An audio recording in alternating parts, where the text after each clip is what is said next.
So, in my never-ending quest to bring you, my followers, new and fun information about Kansas, I found a bit of a doozy today.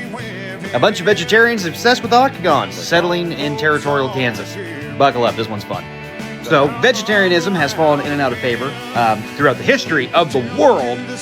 However, it's going to go through a bit of a resurgence in the 1840s and 1850s, mostly because the Clean Food and Water Act hadn't passed yet, and if you ate meat, chances are it was probably tainted and disgusting and nasty, and no one wanted to eat it because it was gross. A group of people looking to establish Kansas as a free state also wanted to make sure this was a place that would be free of other things, like flavorful food.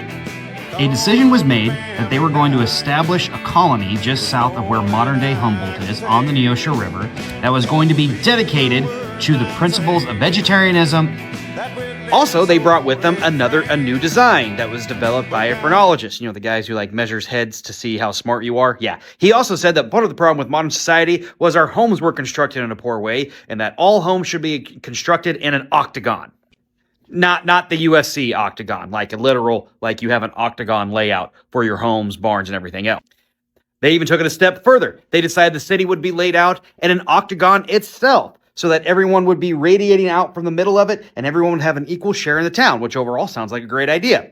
So in May of 1856, about 100 settlers sign up, they mount up, and they come to Kansas to come to the new Octagon City to see it in all its glory. They were promised a grist mill, a sawmill, and everything ready for a thriving town for them to practice their beliefs in. And when they got there was nothing but a log cabin with a dirt floor.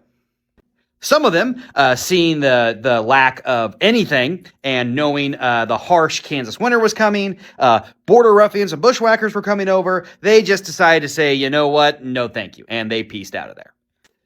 Some tried to stay to stick it out through the hard winter months, surviving off of what one website described as Johnny cakes, potatoes, boiled greens, and wild onions. I can only imagine the smell. They did, luckily, make some friendly relations with the Osage Native Americans who were whose area that was a reservation for. They were treated very kindly. Apparently, the Osage have a tradition of vegetarianism within their own tribal history. So there's that for them.